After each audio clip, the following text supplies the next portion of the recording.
Enne Bond walks into a bar. What is she ordering? Vodka soda, please. Vodka soda, please. Well, okay. That's my drink.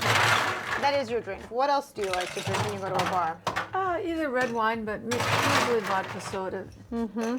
And I know that you usually like regular vodka, but today I have something a little bit exciting for you to try. This is the Empirical Cilantro Vodka. Okay. We're going to try it. It's not your go-to. I like cilantro rice, so maybe I'll like Cilantro rice? Oh, yeah. Where? From where? Oh, at work they have different rice dishes, and one is called cilantro rice. I like it a lot. Oh, okay. So then you might love this. I might. You might. We're going to see. Even though I don't really like new things. So. You don't like new things, but you are here, you're going to try, and usually you don't like to try new things, but once you do and I steer you in a certain way, you're like, it's not bad, right? Right. We can always try it. Right. And after a couple sips, it's going to taste just like anything else you like. So, listen, after a couple sips, I know I can get you to eat shrimp, even though you won't admit it.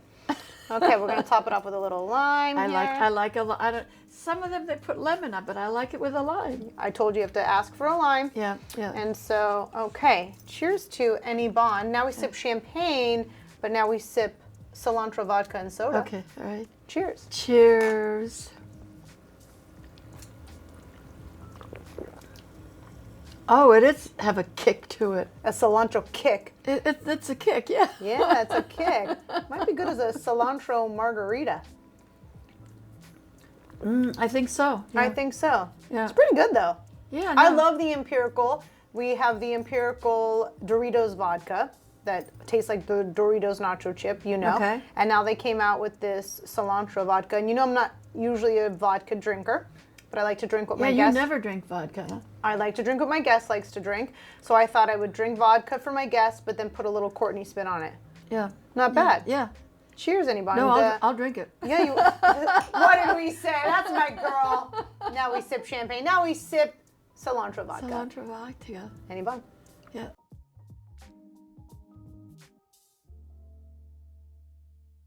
Enne Bond, welcome to Now We Sip Champagne.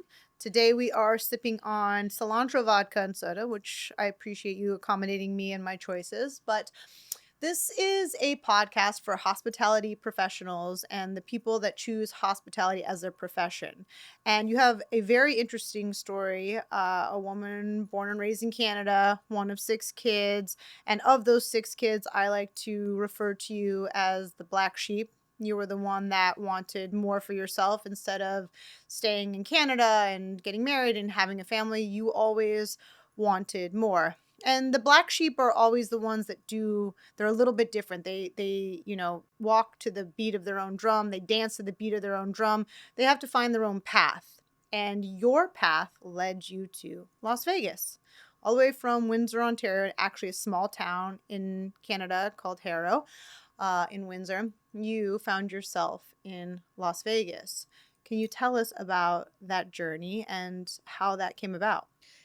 You know, you talked about the black sheep, and Oma, our parents' mother, your grandma's mother, she called me the black sheep, and she always said, when I wanted to go to California or do this or do that, she said, you should do it, you should go.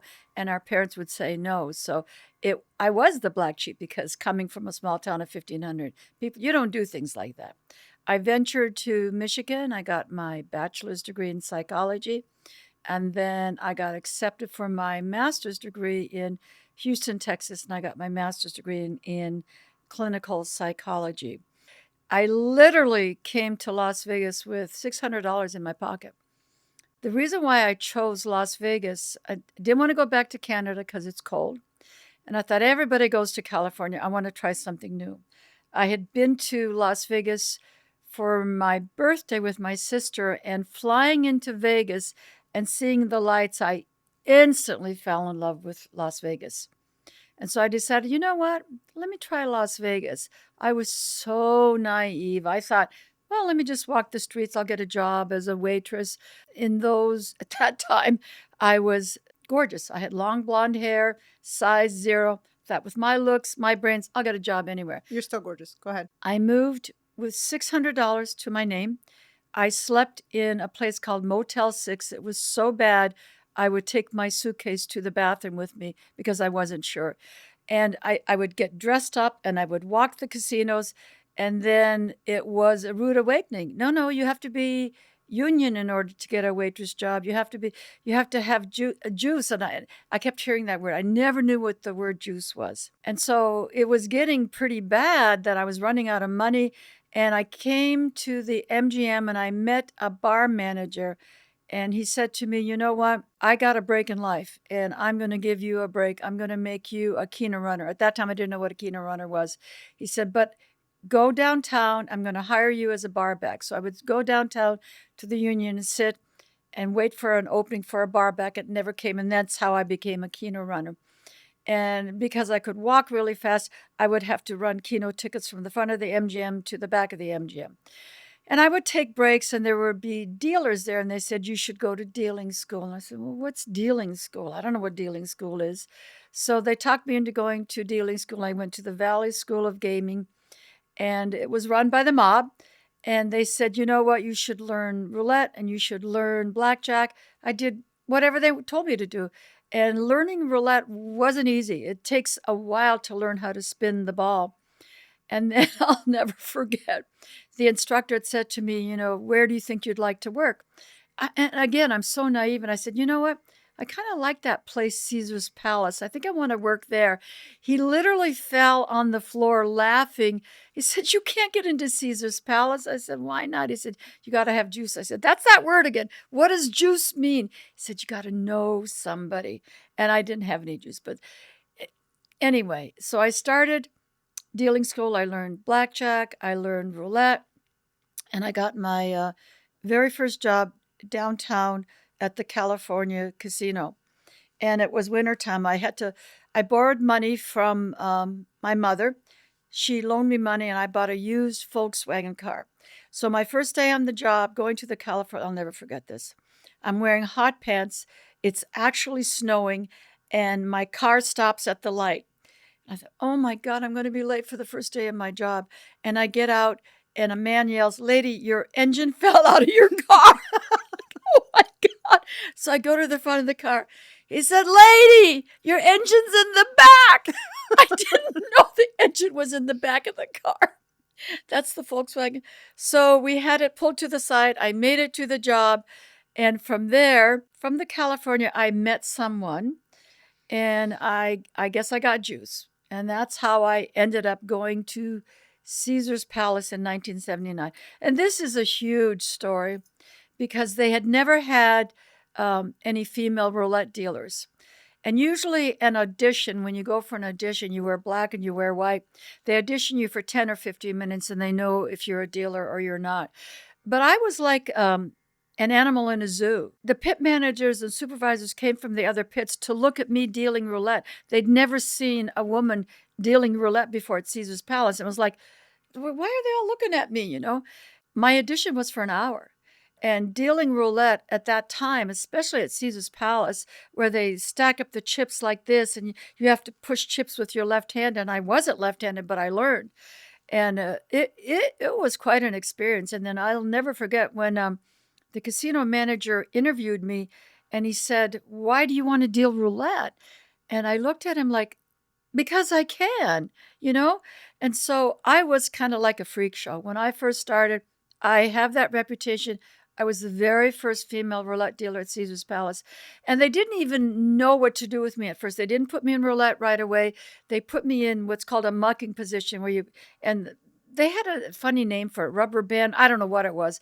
But then I worked my way up, and then I did deal roulette. So my career started in Caesar's Palace in 1979. I moved to Las Vegas when the population was 200,000, and now we're what? I don't know, 3 million, 4 million.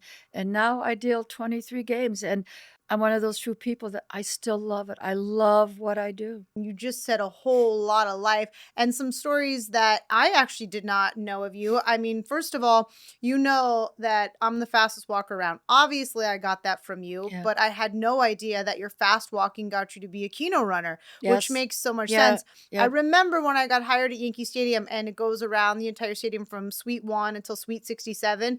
And they're like, "How are you going to be able to bounce back and forth through all these suites? How are you going to be able to catch everything?" I said, "Oh, I will. Don't worry. I'm gonna be able to get, and I would just barrel through, 1 to 67, bouncing back and forth. And so that fast walking definitely got me to where I was in that job. But to hear that you were a Keno runner, and then you refer to yourself as a freak show, and in my mind, all I'm hearing is icon, legend. I mean, this is legendary that you were a pioneer in this male dominated field Oh, it was where chauvinistic. Oh, absolutely. and you just did it, and your response was, "Because I can, because I'm good at it, because I said, "Why do you want to be a roulette dealer?" That to me was such an odd question because I studied so hard and I was good at it. I said, "Because I can." And then I remember getting my uniform after he had hired me, and I got on the elevator, and some guy in a business suit said, just dummy up and deal and you'll be okay. And I was like shaking, like, I don't know what I just did. Later on, it turned out it was a vice president. And that stood true to this day is that you have to dummy up and deal. Lots of times there's things that you can't say. I want to bring something back up about the Keno runner. This is how naive I was. They picked me, yes, because I could run from the front of the MGM to the back and get those tickets in and out. And a girl was training me. And every night my bank was short. And I couldn't figure out why my bank was short. And it took like about a week or so till everybody said, she's stealing from you. That's how naive I was. I didn't know the person. I mean, I got a big education in Las Vegas. stealing from you how? How was Stealing she? from my bank. Yes, but like how? Like She would just take the money out and I wouldn't know it because she said, no, your tickets are this and you got to do this. And I didn't know. I didn't know about Keno Run, but she was stealing from my bank and then I had to make that up. So, but I got a pretty fast education and I got good at being with the bankroll and but the runner and then the dealing, be a dealer. So I love it. I still love it. And hold on now. So you had to learn how to catch somebody stealing from yeah, you. This is something that, listen, you can't just jump or skip over that. You talked about being a hard lesson. So you must have had to slow down and learn how to catch. So how did you? Because how can you be a dealer and not only, get to 21, but make sure that you're catching if someone is counting card or not counting cards, but trying to do something, like you have to be on top of people's money. So, how did you take that lesson and turn it into knowledge? well, when one of the persons said to me, well, she's stealing from me. So then I had to stay focused and kept track of the tickets that I sold and the money that I had, and I would write it down. And then when she would say to me, no, you have this, I said, no, you're wrong. I have this much money and you're taking my money and I don't appreciate it. And so like the gig was up. She found she couldn't do it anymore. So anyway, but then I became a dealer. So You became a dealer, but you caught her stealing from you. You had your paper trail, your receipts, you were on top of things, because you can't just say you became a dealer. There's obviously the story about how you became a dealer. You didn't catch someone stealing and then became a dealer. What is the story in between? I had to go at that time it was dealing school and you would pay for each course. I forget what it cost to learn how to deal blackjack, but they talked me into dealing. No, you'll get a better job if you can deal roulette. If you could deal roulette as a woman or dice, you would get a job on the strip. And the strip jobs were the prime jobs. Otherwise, you had to stay downtown and work downtown and do blackjack. So I learned roulette, and math was not one of my big subjects. And I'm ashamed to admit this, but I hated math. And in grade 10 in high school, somehow I convinced them to let me drop math. And I paid a heavy price for that. I did not have math. But then when I went away to university and I had to learn statistics, I had to hire a tutor to help me learn math again. And math and roulette, it's a lot.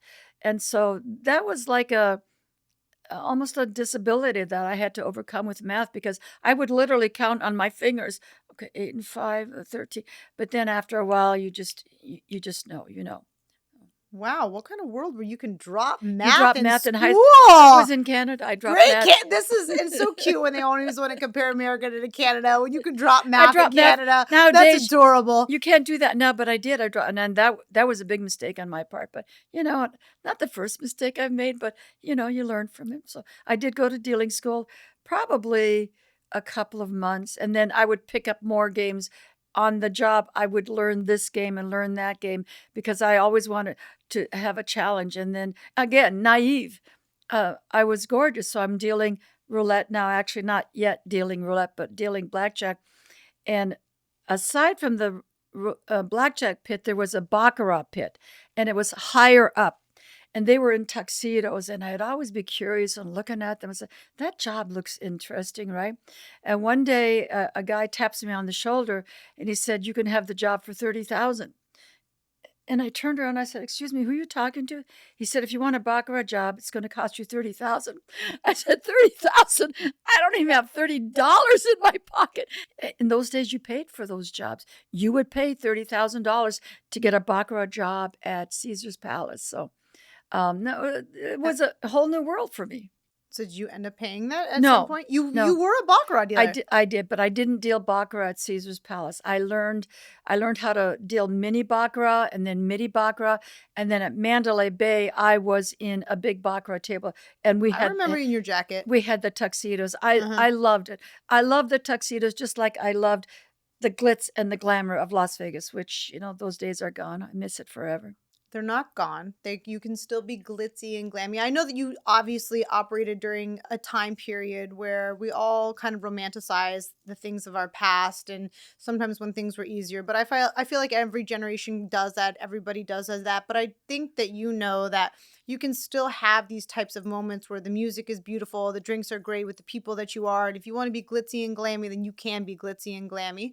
What were the difficulties you faced when you did become a dealer? Well, it's not unlike the very first female dealer, and her name, I'll never forget her name, Fredessa Jordan, and her husband also worked there. She was the very first female dealer at Caesar's Palace in 1969. She was a black, beautiful female dealer. She cried every break. She cried because she was female, because she was black, and they harassed her. They were racist. They made racist comments, and she would go to the bathroom and she would cry. And so I kind of felt that a little bit, that they looked down on me because I could deal roulette. But I'll never forget one lady, she welcomed me, Kathy Granard, welcome to Caesar's Palace. And I'll help you in any way that I can. So that helped a lot when you have a friendly face that I'll help you in any way that I can. And so, you're new and new to dealing, and you're in at Caesar's Palace, we called it Dealer's Palace because everybody made a lot of money at Caesar's Palace. And so I was so excited I'm still excited from 1979 to 9. I still love being a dealer. And it was challenging, but then I won them over. Gosh, she can spin a ball. Gosh, she just dealt to Khashoggi. She just dealt to that prince. And I knew what I was doing. And so I won them over, but it took a long time. And extra work, but that work paid off because then you became one of the first, if not the first, female pit boss at Caesar's Palace. Not the first female pit boss, but I became a pit manager. I was a trainer. I was a supervisor. I did everything. I worked my way up. I had ambitions. I wanted to be a shift manager someday, but And once you were promoted as a boss, then I remember you being in your suits and being, commanding over the pits and teaching not only every dealer that came through, but teaching me. You set up our apartment as a school so that you could teach other dealers how to deal, how to get the job. You took your story and you paid it forward to aspiring dealers to show them that you can get this done. I'm going to help you. You wrote a book on the subject. You taught people. Our entire home was changed into a dealing school so that you could pay that story forward. They picked me as a trainer one time. They wanted me, so after a dealer, we had part-time jobs, you'd be a supervisor, part-time dealer. And they said, would you train this person as a supervisor? And so I just had a knack for it. And they said, you did a really good job at training them. And so that's how I kind of got the position of a trainer, because I did train people right. I follow the rules, and they appreciated that. So I did everything. Training and development. I wrote a couple of, like you said, training manuals in this industry. Dealers get stereotyped. We're judged. Oh, you're just a dealer. You know what? And even today, people would say, oh, you're a dealer and you've got a master's degree. And I would say, but education is never wasted. It doesn't matter what you have in education, and it gives you credibility when you write. And when I had the 2 training and manuals, Enne Bond master's degree, it does give you credibility. You take what you learned in school, and we always say I run bars, own bars, bartenders are always referred to as therapists. Anybody in the hospitality industry, they have this one-on-one with human beings, and they feeling people on the everyday level, on certain levels of people. They're when they're having good days, they're having bad days, they're hungry, they're tired, they're fighting with their spouse, they just got fired, they just got hired. When you're dealing with people as your profession, the psychology that goes into that, it can't even be taught in books. It's something that happens in real life that no other experience, you can't read that in a book. You can only experience it. And so we talk about hospitality and being a forward facing position where you are in charge of someone's evening, their day. They're coming to you, they've decided they want to gamble, they have money to spend or they don't. And now you've been given this personality and your personality, and you have to make their night. And you also have to keep the spirits high when they lose. So, what is that like? Caesar's Palace was my very first strip casino, but then the next one was Mandalay Bay, which I've been at 26 years. And I never forgot the pep rally that we had for Mandalay Bay. The president, Glenn Schaefer, came out in a motorcycle smoking this and this. And he gave one of the greatest speeches I've ever heard. And to this day, I've never forgotten it. And he said, frontline employees, you are the most important of all in any business. And he said, research has shown that we couldn't work as hard as we do unless we had fun to look forward to. And so you, as frontline employees, you are part of that person's fun. You are a keeper of fun. And I've never forgot that I am a keeper of fun. And it's one of the reasons why I have such a big following at Mandalay Bay Casino. People will come back a year later. I don't remember their names, but oh, how was your son's graduation? How was your daughter's wedding? And they remember me, and I'll get so many times, you're the first friendliest dealer we've had. And I said, I have a basic philosophy in life.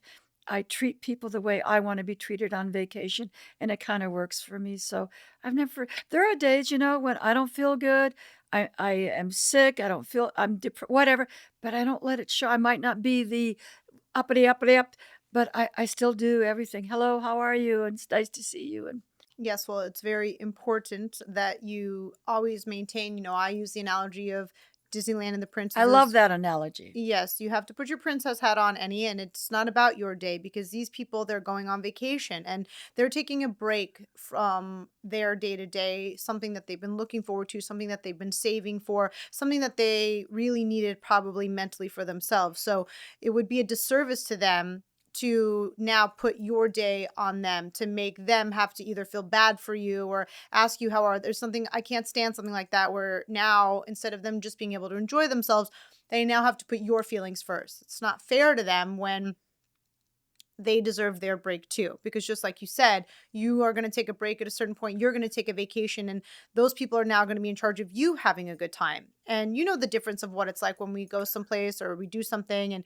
the way that somebody treats you when they're welcoming and they want to talk to you and they want to suggest something versus somebody that's just like, taking an order, or they don't really Yeah, care or just yeah, getting it no, done. yeah, Because then once you miss that human component, that that connection, then what's the difference of just dealing with a machine, right? There's right, so many machines right, out there that deal cards. right, They don't need a dealer anymore. You can also buy drinks at the store. You don't need a bartender right, anymore. So right. if you still have a bartender and you still have a dealer, obviously you have to bring something to the table that a robot or that a machine can't bring, which is supposed to be that human connection, is supposed to be that humanity, whatever is inside of you, and the connection of you caring for that individual. And that comes through when you really do care, when you do really want to welcome them to your table, because not for nothing, people are going to a table to play with fire, to bet on some cards making them money, and who knows their story is with their own money, with their own bank account. Maybe they have a lot of money to blow, maybe they have no money to blow, maybe they shouldn't be blowing money at all. But, it's a very fiery situation. Can be a very fiery situation when you're sitting across from someone that maybe just lost their last dollar, or maybe borrowed those dollars just to throw that money down on black or on red. And so, how have you dealt with some of those situations where, it just they are not being the best human they could be? Being in the business such a long time, I get to read people pretty quick. I can tell within the first few minutes of someone sitting down whether they want me to entertain them, whether they want me to dummy up and deal and not say a word, whether they can take a joke or not. I can even figure out who's going to be a George, somebody that's tipping or not tipping. I've had a woman one time get a phone call right on the table. Her son just died. And I say those are times that are very, very hard. Eventually, she did come back. There's been a few scary times, you have really obnoxious people to deal with, but we're taught, you know what, you don't get involved. You get the supervisor to take care of it. Security will come. I think one of the scariest situations ever I had, I'm dealing blackjack. This is at Mandalay Bay. The guy, he had a lot of money bet, probably $3,000 bet. And he doubled down and made like almost 20 on every hand. And I turned over the cards and made 21. And he slammed on the table, and you fucking bitch. But he got up from the table, and right behind the table was a set of slot machines, and he put his fist through the slot machine. And I went, get me off this table, get me off this, because I thought the guy was going to come back and attack me. And I literally, I got up and I ran off the table. And of course, the police came and they arrested him because he wouldn't pay for the machine. That was a little scary. That doesn't happen very often. Those are few and far between. Most of the time, people are there to just have a good time. So, Okay, well then let's flip that coin. We talked about George's, which are which are the big tippers, but you also have an Enne Bond fan club. You I have do. a Rolodex of people that Yeah. specifically request you when they come in. Charles Barkley, Dana White, Yeah. he's your BFF, that guy. Yeah. Come on, give us the juice. Some Well, of your favorite people to deal to. Some of your. I'm going to go back to Caesar's Palace and tell you some of the stories from the good old days. And it's amazing how much you love Frank Sinatra. So I dealt to Frank Sinatra. And Frank Sinatra was one of the most beloved and wildest characters ever at Caesar's Palace. And I'll never forget one time in the Baccarat pit, he took out a gun. And the ladder man, Sandy Waterman, said, Frank, you can't do that. You can't take out a gun here, And I've dealt to him. Not very long. But there were times when we would deal to Frank Sinatra and he would get so pissed off. He would rip up the cards, he would turn over the table and cuss. But then the next day, he would bring Subway sandwiches for everybody, cakes and stuff. We love Frank. We had Khashoggi, who was a prince. He dealt like crazy. But I like the guys that were, the Chagra brothers. They came with suitcases full of drug money, lots and lots of cash. And we always made good tips when they came. And they were so generous. And I'll never forget, they went to a dice table and they gave the lady a chip, and she's, like a grandmother. She said, I got a $25 chip. And they said, no, lady, that's a $25,000 chip. She passed out right there on the floor. But that's how Vegas was in those days. And the mob, we had one mob guy living at Caesar's Palace, and he would look at your shoes. If you wanted a credit line, if you liked your shoes and they were in good shape, he'd give you a credit line. There was no banking information in those days. And one day, a dealer broke his arm, and he took out money. He said, here you go. Stay home for a few days. It was just a lot more fun when the mob ran it. And at Mandalay Bay, we used to have a lot of celebrities. And Charles Barkley is one of my absolute favorite people. It was around Thanksgiving time, and these military guys were dressed in their uniforms with their dates, and they were outside of High Limit, and he was playing roulette, and he would spin maybe $300,000 a spin, which was nothing for Charles Barkley. And Drew Carey, I think, was playing blackjack. And all of a sudden he saw them and he yelled, what are you guys looking at? You should be back in Afghanistan fighting for our country. And they thought, oh my God, we just pissed off Charles Barkley. Well, it was all just a ruse. He invited them in. He bought them shots, gave them $100 chips. And those guys are never going to forget that as long as they live. So I love Charles Barkley. He would come and say hi to me. How you doing? And Dana White, oh my God, I did something really big for Dana White's birthday. I had chips made with his picture on it. I had a giant card made. I did all kinds of things. And he actually called me and said, nobody's ever done anything like that for me before. And he would give us like $10,000, $20,000 in tips. And we made such great money when he was there. But then he ended up losing too many times $12 million, and we haven't seen him for a while. But I love Dana White. So Well, he also had his own public issues that he had to kind from of. that, it was kind of Yes. like downhill from that time. Yes. His New Year's Eve Uh-huh. debacle, yeah. Okay, well then let's talk some trash. What about some of the worst tippers? Because I have a couple in my mind, but worst tipping Well, celebrities. oh my God, Tiger Woods, I knew you were gonna say that. the cheapest person on the face of the planet. I mean, I remember when he had that car accident and they interviewed one of his mistresses and they asked her, "What did he ever do for you?" And she said, "Well, one time he was getting a Subway sandwich and he brought me a sandwich. So sex and a sandwich, you know." But he was a terrible tipper. He wouldn't even tip the Hope it was waitress. a foot long. Hey, Yeah. Oh my gosh. He wouldn't even tip the cocktail waitresses $1. And it was, I think it was Charles Barkley that embarrassed him on TV and said, oh, and the other one, not Michael, I forget now, there was another celebrity that didn't tip. He embarrassed him. So the next time he came, he actually gave $1, you know. No, Tiger Woods is very cheap. And we used to have a lot of celebrities at Mandalay Bay. And one of the rudest ever was Whoopi Goldberg. Oh my gosh, I couldn't stand her. You go to approach, I don't do autographs. They like just dismiss you, like very condescending, very arrogant. And then one of my favorite stars to deal to at Mandalay, Michael J. Fox.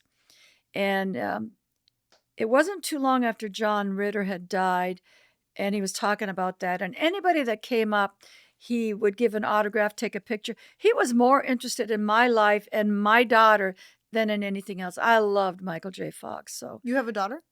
I have a daughter. Really? I have an amazing Where'd you daughter get her? that I talk about her all the time. She's very famous in New York. Is she? Yeah, she owns a few speakeasy bars. Oh, how interesting, how fascinating. So you have a daughter. So that means you had a kid in Vegas?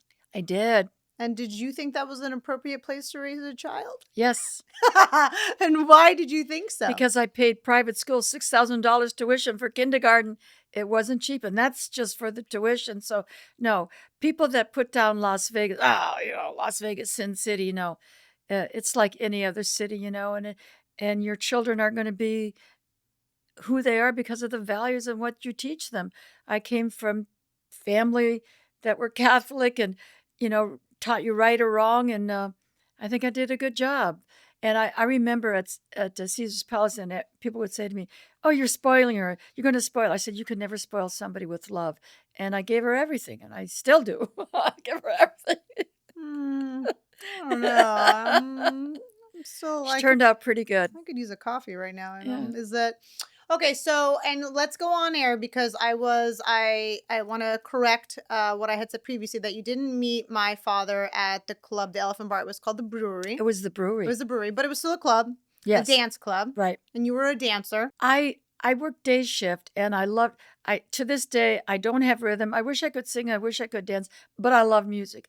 And I would go out 2-3 times a night dancing. And I remember going to the brewery, and I had a second level. And I just loved watching people dance. It was disco at that time. And people would ask me of course, I'm still gorgeous, right? They would ask me to dance, and I'd say, "No, thank you. No, thank you." And then it was your father came up behind me, and he asked me, "Would you like to dance?" And I started to turn around and say no, and I said, "Okay." And that was it. And we went dancing 2-3 times a week, and fell in love with the asshole. And but the greatest thing that came out of that was you. Yeah, I'm all right. Yeah. Okay, so you're And that was at the brewery. That was at the brewery. You fell for an asshole. You went dancing. We You got married. Got married at Caesar's Palace. Well, Yeah. actually, we got married at the little Chapel of the West. Yeah. But we had the casino manager loved me, and You had a photo shoot there. right. And our friend was a waiter in the gourmet room, and he gave us a comp of a suite for the wedding. And my sister came out. She was maid of honor, his best friend. It was a very small wedding, but it was a beautiful wedding. And the pictures outside of Caesar's Palace was beautiful. Mm-hmm. And then I would later be raised in Caesar's Palace. You were a boss at that point, and my babysitter Kelly. The power of the pen. You would come. Oh, that was so much fun. That was so much fun. We had dinner at we went to the Omnimax for the show. We had dinner at all the restaurants. I remember you had an office. There was like a guy I remember like loved you at one Valentine's Day. Remember he gave you 12 dozen, 22 dozen roses 22 dozen that roses. I The gave to entire other people, office right. was filled I with was a roses. trainer, right. I gave it Yeah. away. Now, in those days, when you were a supervisor, you had power of the pen, and all I had to do was two for the buffet, any bond, do it. And nowadays, corporations are strict. Unless you have a rating in the casino and you've lost so much money, we don't have that power anymore. And nobody has that power. Corporations have changed all of it. So that's what you mean by the good old days when you could just power of the pen, any Right, bond it, any bond stamp. right. And you know me, I don't like to comp anything. I hope you know you're paying for these drinks after. So we don't comp things here. Good So job, good job. yeah, yeah. All right, Annie Bond. So basically, you know, we're going back to how you were raised and who you are, because you know, taking from your mother, who was a very hardworking woman, worked hard her entire life, your father, who had, you know, some spark to him, and he also was a hard worker as well. I don't know any princess that can out princess you. As in, you've been dealing for now 40. No, I came to Vegas in 1979, so I've been in the business. I had to look on the calculator. I can't believe I've been you looked in on the calculator. 46 years. Drink that vodka. Remember, I dropped math in grade 10. I remember that. Yeah, Yeah. I never told you that. I've been in gaming now 46 years. You're so welcome that I was a straight A student. AP. I mean, you're welcome. Go ahead. No, you used to fight with the instructor, the teacher. Because I got a B. I need an A. Give me an extra paper. But from a B to an A, not from a dropped class, Right, Annie. right. Let's stay on No, track you here. were you were your own perfectionist. You were, yeah. Yeah. No, and I do. You know what? I am a dealer at Mandalay Bay, but management knows I'm not just a dealer. When they want something done, they go to Enne Bond.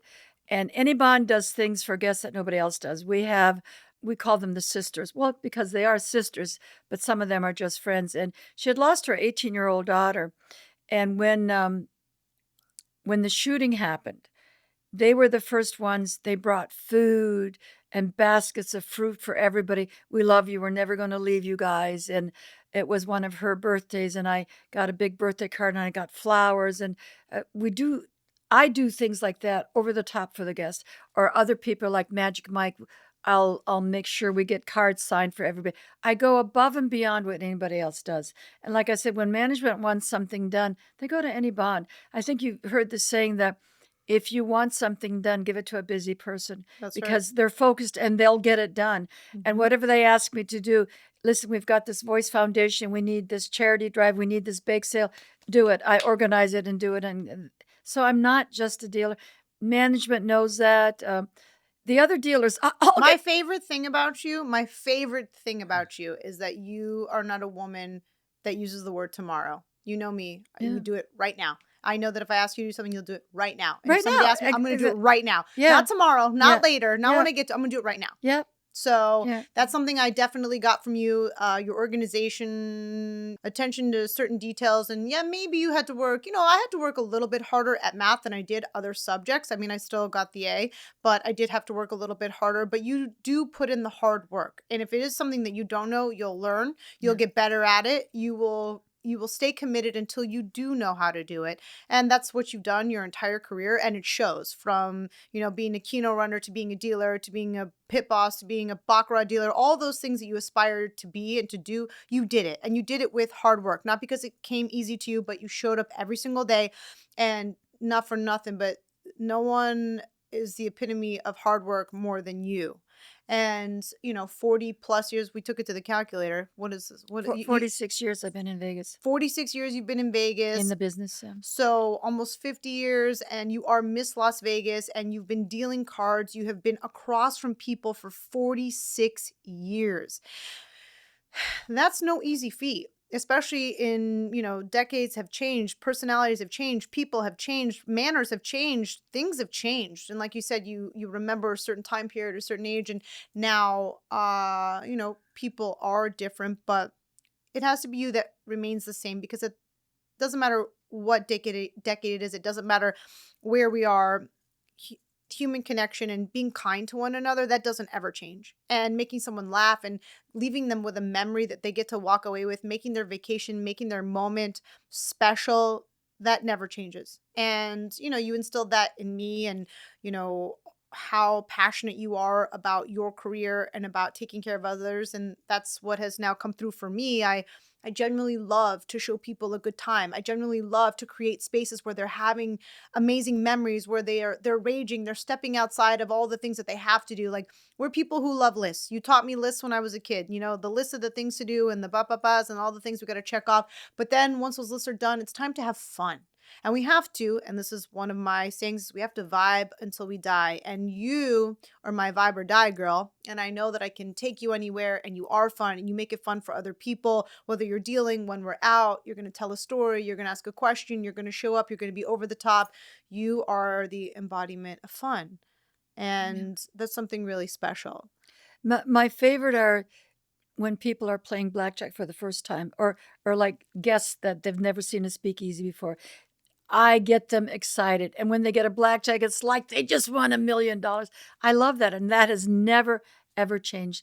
The thing that I hate the most about this business now, because I'm not 20 years old anymore, and I hate it when people say to me, well, when are you going to retire? What, isn't your daughter going to take care of you? And I resent the fact that people will think that I should retire. Paul McCartney did an interview not too long ago. He had a show in Las Vegas, and it was actually a UK reporter that interviewed him. Why are you doing this? You're 83 years old. You've got enough money. You've never made another single. And he said, he was really insulted. And he said, I don't know why you're asking me these questions. I love what I do. And yes, I've had singles, and I want to continue to do it. And that's the way that I feel about my job. Reba McEntire, she's 70 years old. She's somebody who I admire a lot. I love what I do, and stop judging me because of my age, and I'll retire when I want to retire. As long as my health holds up, I love what I do. And so I hate it when people say it's time to retire. No, it's not time to retire. You can retire when you're dead, because Exactly. you have too much energy and too Yeah. many capabilities. And here, hello, we love money. Cheers. So keep on working, because we need to go shopping and we need to buy more cocktails, Enne Bond. So Absolutely. all right. So you are Miss Las Vegas, and you're going to keep on dealing because you love what you do. And I feel like it's really important that people do love what they do, because it always comes through. Yeah, I'm a rapper. it does. No, I can do a lot of things, but I truly love what I do. And I did take that from you. As trying as this industry may be, I love it. I love bars. I love nightlife. I love what I do. And so It's provided a good income for me and my family. And, we really love to spend. So we work hard. But I do love what I do. It's never gotten to, yeah, there are days, when it's a little bit harder than others, but doesn't matter. I still look forward to it. Enne Bond, somebody is brand new to Las Vegas, and they see the lights like you did, and they fall in love, and they're full of excitement, and they're starting their journey. What is one piece of advice you would give to somebody that's starting out on a new journey, on a new challenge, and ready for their next chapter in their life? Especially if it's somebody that's interested in dealing, I would say go to dealer school, go to community college, learn as many games as you can, because that will get you far on the strip, and maintain a very positive, friendly attitude. The friendlier you are, the more successful you'll be, and you'll be able to get a job on the strip. That's what everybody aspires to. You start downtown, but you pay your dues and then make your way to the strip, and you'll be rewarded for your hard work. I like that. I like that. So hard work plus being friendly, and you're going to get to where you want to go, Yeah. right? Yeah. Cheers to that. To the most fun lady I've ever met, to Miss Las Vegas herself, Miss Enne Bond, ladies and gentlemen. Only The Enne one Bond. and only. and only. If not, she'll remind you. So